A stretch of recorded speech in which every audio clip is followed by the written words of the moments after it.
Have you ever rented a property to a tenant and find out 5-6 months in, maybe even a month into the deal, this is not the tenant you thought you wanted? Happens to me, happens to a lot of us property managers. It probably happens to them every day. So I'll kind of paint the picture for you. You're advertising your unit for rent. It's maybe a 1 or a 2 bedroom. You get someone interested, you meet them at the property, and everything checks out fine. They're into the property. A month, maybe 2, you start noticing these guys are a problem. You can't get rid of them because you have a 1-year lease. So this happened to me so many times, and I could not figure out a way to kind of develop that relationship slowly. So what I started doing, and what I tell my property managers that I work with to really consider, is start with a 3-month lease. If you're not sure about the person you're possibly renting to, and you don't really have enough to go on, but you gotta have your property rented, right? You don't wanna keep it empty. I've always started with 3 months, and we'll just kind of see how it goes. Give the time for the relationship to develop. When you sign a 1-year lease, your hands are kind of tied because you're going into the deal and it's like an interview. Like when someone goes on a job interview, the interview is perfect, right? They've got the resume, they've got all this other stuff. Then a month or 2 after they start work, you realize this person is really not what I thought he was. So if you're doing a 3-month lease, at the end of that term, everybody goes their separate ways. If you do like them, you can always renew it. You can always keep them longer, right? You want to have a good tenant.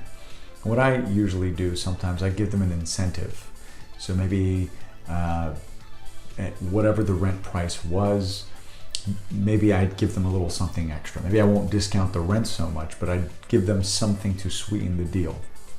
And I've got all kinds of tips on how I do that on my podcast, on my website. But give yourself the exit strategy you need. Because a lot of times if you're renting out 20 or 30 or 40 unit building, you may have 5 or 6 tenants you have this issue with. But if you know a month into it, you're like, you know what, I only have 2 more months with this person. Let me see if I can work out a deal now and say, hey, listen, your lease is going to be coming up here. Let's see if we can work together. Let's see what we can do. If they know they have the upper hand, unfortunately, tenants usually, they're gonna step all over you. It's not very often I find tenants that are super duper easy to work with. Sometimes they are, but for the most part, you really got to give yourself an out. And that's the biggest tip I want you guys to take away, is start small. You can even do, maybe don't do a month to month right off the bat, but do 3 months, do 4, 6. You can even go a lot smaller. Another strategy is if you have a 10-unit building and everybody's on a 1-year lease, it depends on when their lease is going to be over, right?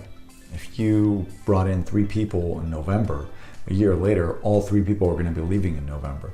So what I started doing is staggering them up a little bit. So if you have a 12-month term, put an 11th, put a 13. Play with it a little bit. And this way, everyone's not leaving at the same time. I found that was a real big problem for me. And I know a guy who, I think he renews in July. So all of his leases are done in July. Doesn't matter if you sign in June, doesn't matter if you sign in December, in July, because that's the easiest time to rent. So you got to use your own strategy. Use whatever term, use whatever works for you. The best thing I found is start small and build that relationship forward. I hope that was helpful. Like this video, subscribe to this channel, leave me comments, ask me questions. I love answering them, and thank you so much for watching.